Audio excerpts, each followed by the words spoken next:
Well, it's funny because that kind of leads me into this question, which is what what mistakes did your parents or grandparents make that you were trying not to make now?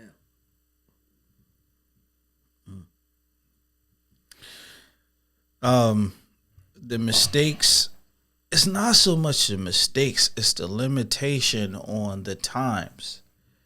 It's, for instance, like we didn't have credit conversations because that just wasn't even fathomable in the community at that time.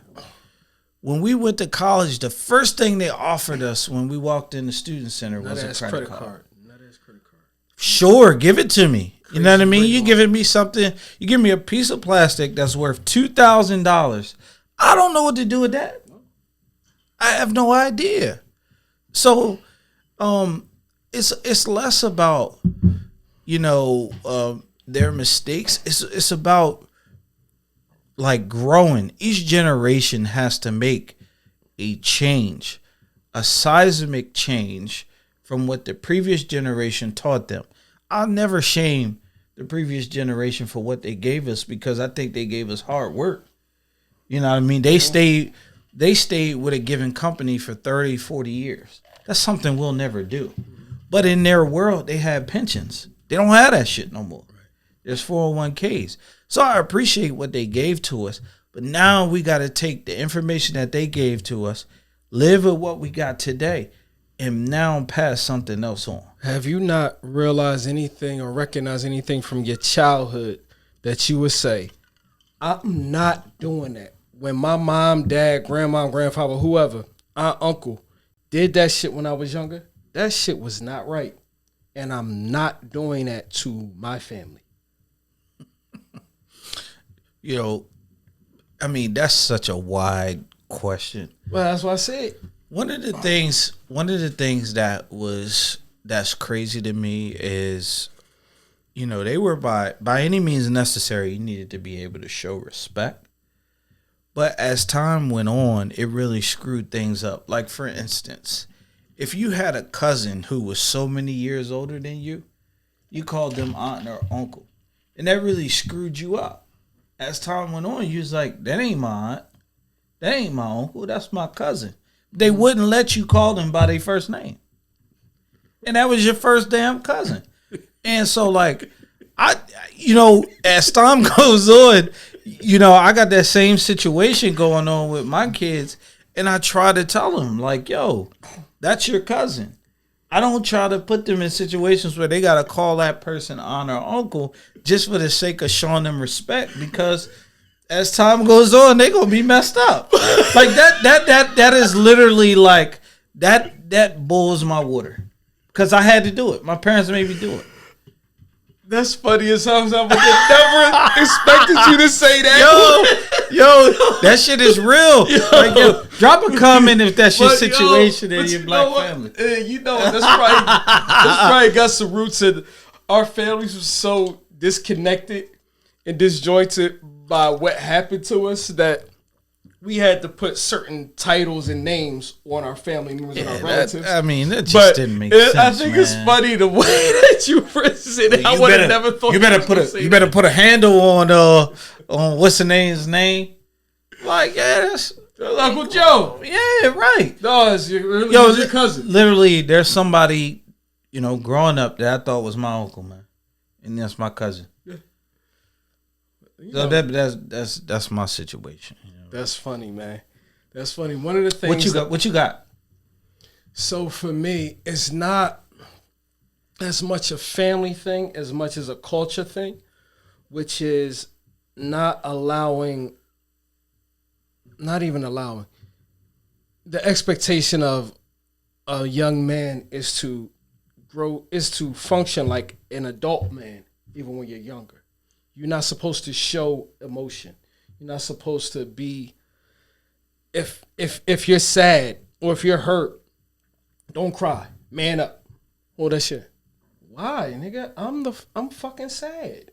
I want my son to be able to show his emotions and be comfortable with it. Who was telling you that? I think it was a cultural thing for me. It wasn't The streets? My mom, I think it was more the people I grew up around. Yeah. Like when you hanging out and the guys you were around that's a little bit older, you can't cry in front of them. You can't be soft in front of them.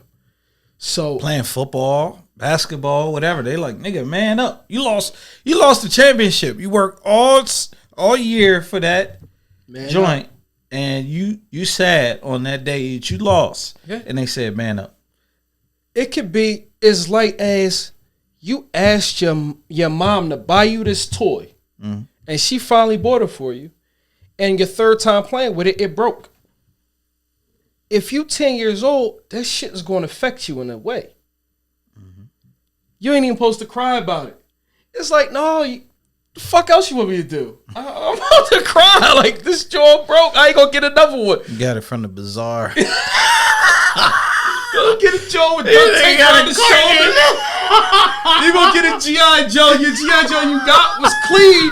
He had his helmet on, his fucking gun in his hand and all this. The Joe you get from the flea market, he already got a cast on, his head wrapped up.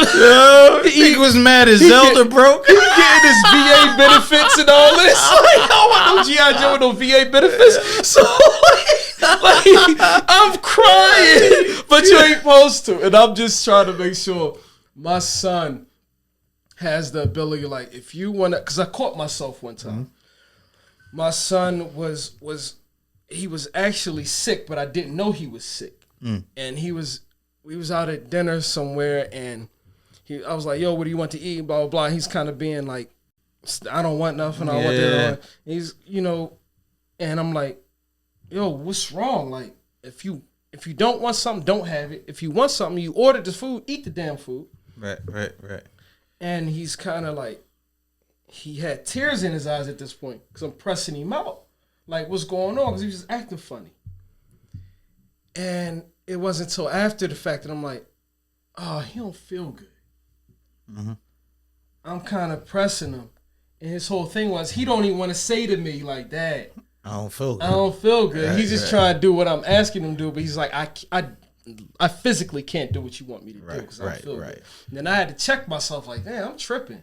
Well, dads are traditionally hard in that area. They like, yo, you gassing. You doing a lot. You doing the most. My dad was like that. He was like, he was like, yeah, you don't want to go to school. Is that what it is? You know what I mean?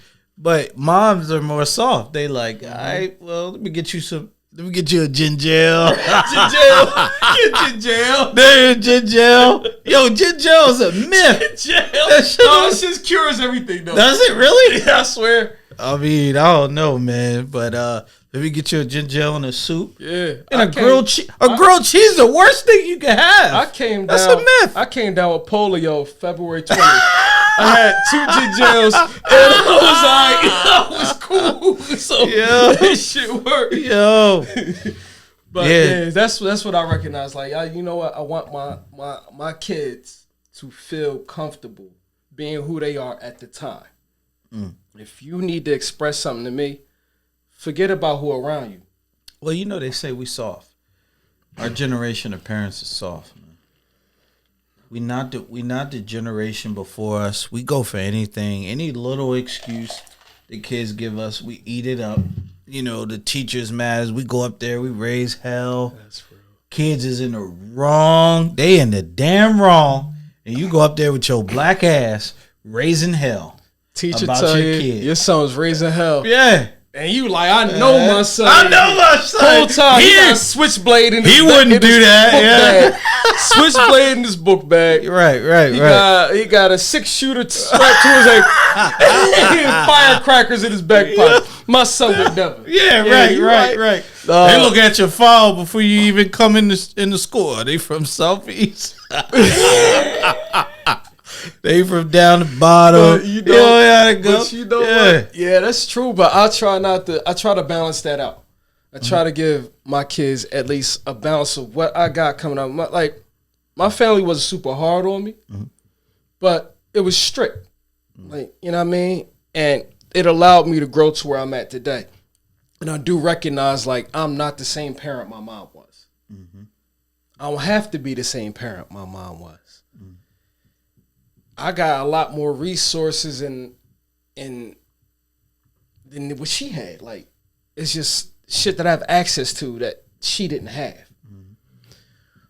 But I still bring some of that forward. Absolutely. Like, you gotta bring it forward because if it got me to where I'm at, and I'm alive, I'm successful, I'm healthy, I'm educated. Yeah, I gotta bring that forward. I mean, I think, and me specifically, my mom and my dad are, no longer with us in this life, but I literally am taking what they taught me and keeping it rolling, but it got a remix to it because, they don't understand my generation and I do. So there's a little bit more like, my wife is super good at, give your kids the space to talk. Like, there was no talking during my generation. Stop. You about to get your ass whooped. Yeah. You know what I mean? Yeah. And like, she's super good about, let them talk, let them express themselves. And that's how they be in them situations where, kids be getting molested and stuff because their parents don't give them the space to talk. That's true. You know what I mean? So we got a little bit of remix with us. You know what I mean? Not to mention, our old heads had a lot of shit with them, a lot of baggage that we ain't quite see just because we loved our uncle and shit. That's funny that you say that. So a couple years ago, I spoke at Samuel P. Massey Elementary School. Where's that at? Over in District Heights. I spoke there. In Maryland? Yeah, in Maryland. Yeah. Did they give you some crabs for lunch? You brought your own joints. Oh, yeah, fish fry. That was homecoming. Yeah. So I spoke there as the keynote speaker. And honestly, I walked in, I was thinking I was speaking on a panel. So I didn't really prepare anything because I'm figuring I was going to ask some questions. I'm going to be able to rapid fire some responses back. I got there and I realized I'm the keynote speaker.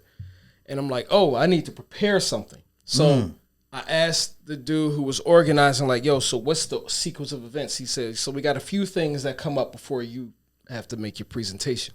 So I said, all right, I'm going to sit down, put something together. And I was able to write some notes. And from those notes, I put together, I think what I thought was a valuable presentation. And it was based on, the day was Men's Day. And it was the topic was the importance of having church.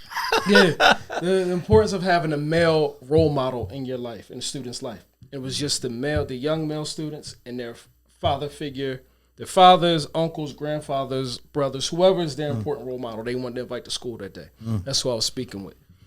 And I was just talking about, I looked at it from a holistic health aspect. And I said, we got to talk about physical health, health and wellness. We got to talk about mental health. We need to talk about intellectual health. We need to talk about emotional health.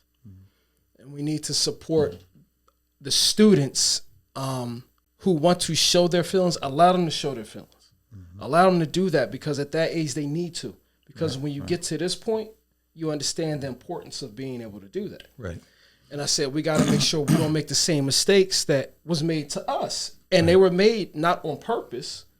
It was an absolute true mistake. Our parents didn't know any better. Our old heads didn't know no better.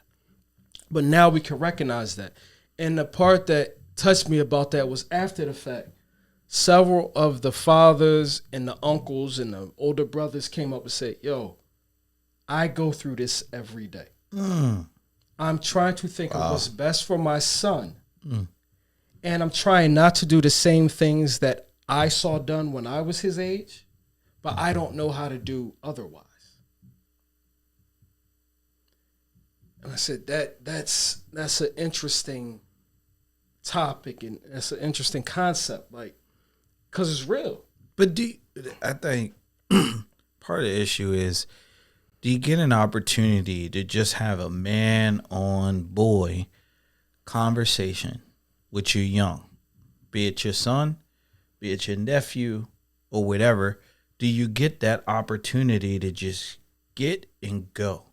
Because to me, it just seems like, women ridicule us men, be it a dad or an uncle, for not being in a kid's life. 50% of the time they like, I don't want you there. But it's so dangerous to do that. You know what I mean? Like, these young boys need to see a male role model. That's what I actually loved about Cab Alpha Psi, was that you could be out there through God Right and be a role model for some kid that didn't have that. And most of the time we trying to do that in a bad neighborhood. You know what I mean? At least for me, that was in Chester, Pennsylvania, that I was, trying to give back to, the kids in Chester. But they absolutely need a male role model, man, that has been in the trenches. So let me, because that what you just said just it sparked something for me. So hold up, you said the women, they ridicule us, mm-hmm.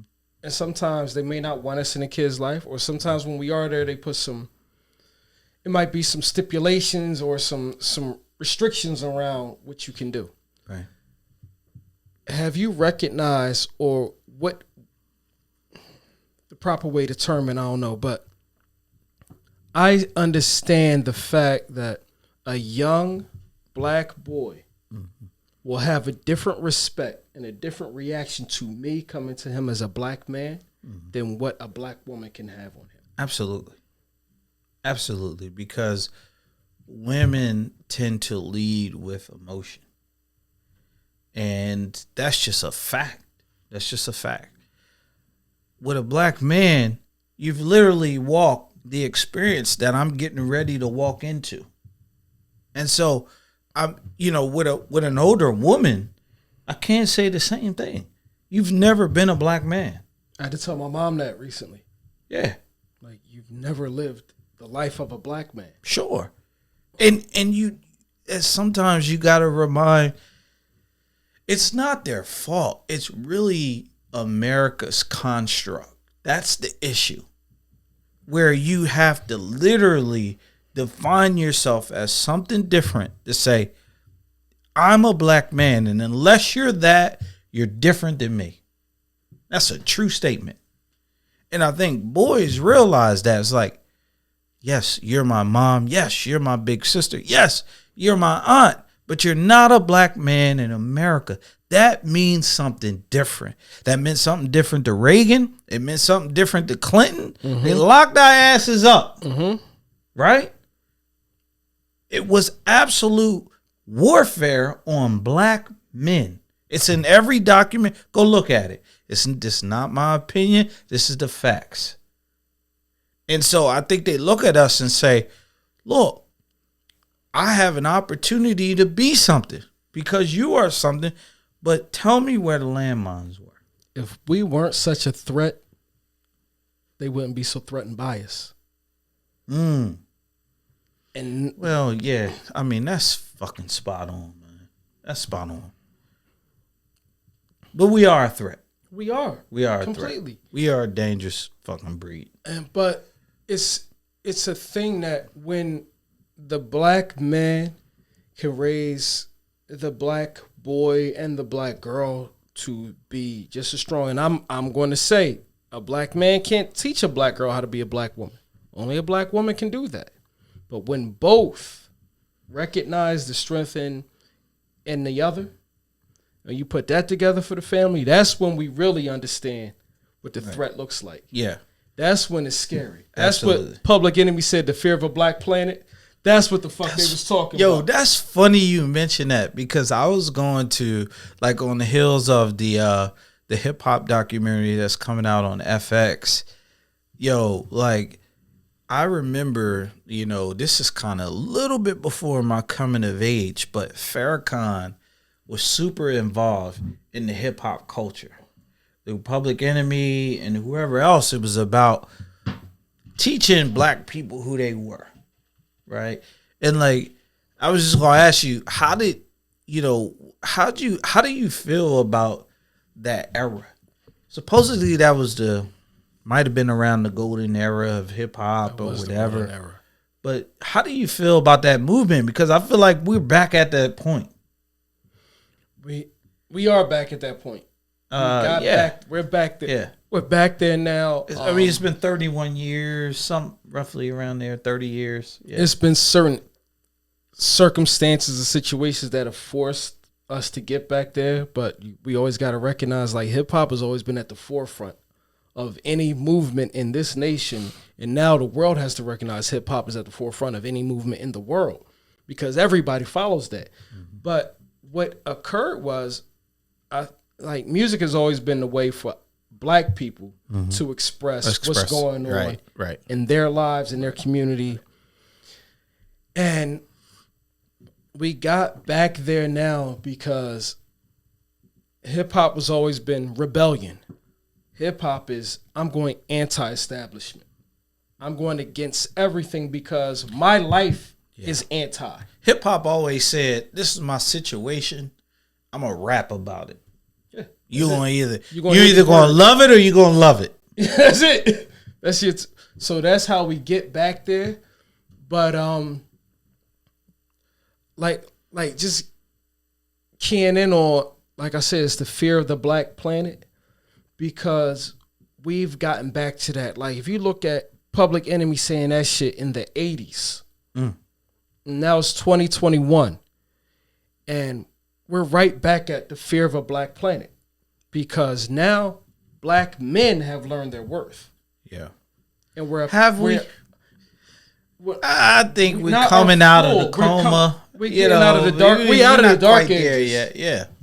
But Black women as well are knowing their worth. They're not all the way there yet. But we're both out of the dark ages. We haven't gotten to necessarily the mountaintop. Right. You know. We ain't there sure ain't the promised land.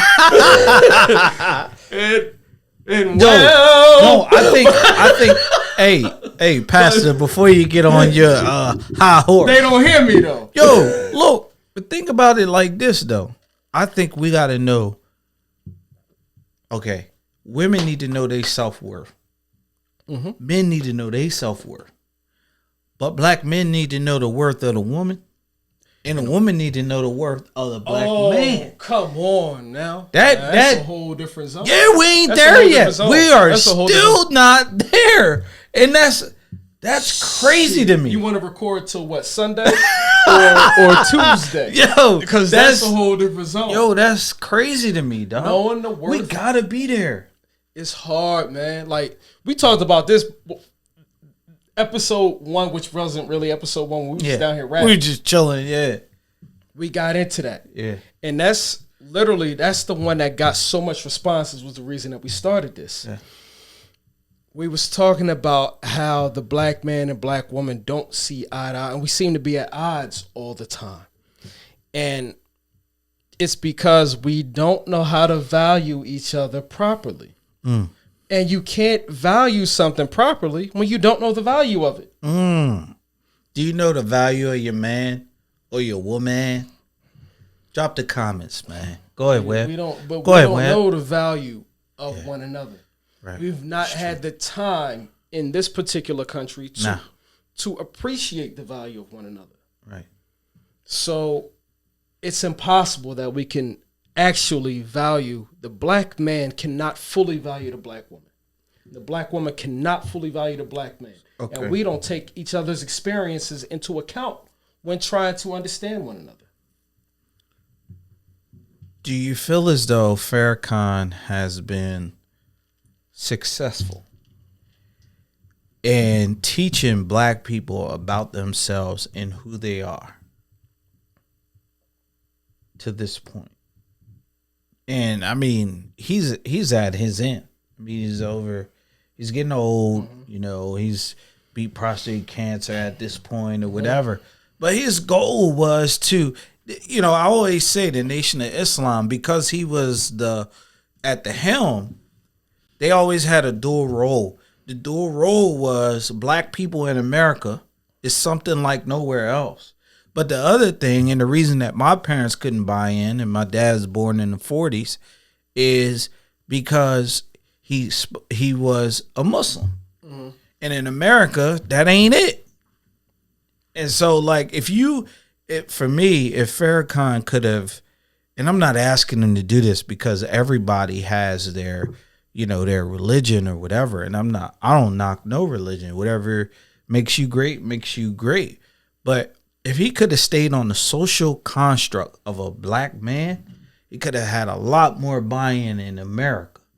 But do you feel like he's been successful in waking up black people as to who they are? Because America has talked against who black people are. I think if we look at the minister as a whole, over his long career, yes and no. No, because he there's, like you said, your parents couldn't buy in all the way. There's a guard, there's a barrier between him and the black community as a whole. Yeah.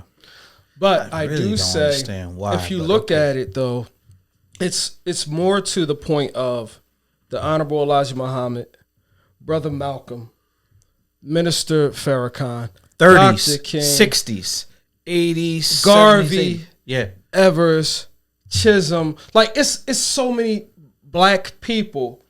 And what happened is, when we got the education on who they were, they only taught us like the high level shit. But when you dig into it, what they was all talking about was you have to know who you are and what you are. And the man has to know who he is, and the woman has to know who she is. And once we achieve that, then we have to recognize our counterparts. So the black man has to recognize that this black woman that we have is a gift. And the black woman has to recognize that the black man is a gift. And the things that we've both been through individually and together is what makes us so strong. But it's so damn difficult because we've been through our struggles have been in silos. The struggle of the black man is such a disjointed and lonely fucking struggle. But you got Candace Owens. Who? Candace Owens. I Candace don't understand coon language. I've told you. I can't hear. I don't understand coon language. I'm going to teach you coon language. You know I say it. She's a crack-ass nigga. That makes sense to you? Yeah, you know what I'm talking about. Candace Owens is a crack-ass nigga. You know what I mean? And she out here like, reparations? What the hell is that? I'm like, Candace, they owe us something. T.I. and Killer Mike, all of them was on the stage with Candace Owens to say, you are out of touch. I mean, like, and the issue is, we can't get behind a single agenda and move it forward. There's always some niggas saying that ain't it.